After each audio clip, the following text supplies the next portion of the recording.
ಅಬ್ದುಲ್ ರಹೀಂ ಕೊಲೆ ಪ್ರಕರಣ, ದೀಪಕ್ ಸಹಿತ 3 ಪೊಲೀಸರ ವಶಕ್ಕೆ.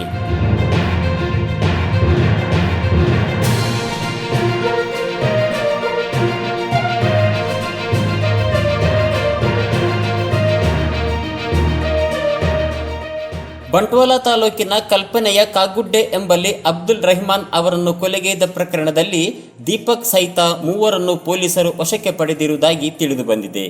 ಕೊಲೆ ಕೃತ್ಯದಲ್ಲಿ ಸುಮಾರು 15 ಮಂದಿ ಭಾಗಿಯಾಗಿದ್ದು ಎನ್ನಲಾಗಿದ್ದು, ಕೃತ್ಯ ನಡೆದ ಬಳಿಕ ಆರೋಪಿಗಳು ಪರಾರಿಯಾಗಿದ್ದಾರೆ. ಈ ಪೈಕಿ 3 ಪೊಲೀಸರು ವಶಕ್ಕೆ ಪಡೆದು ತೀವ್ರ ವಿಚಾರಣೆ ನಡೆಸುತ್ತಿರುವುದಾಗಿ ಮೂಲಗಳು ತಿಳಿಸಿವೆ.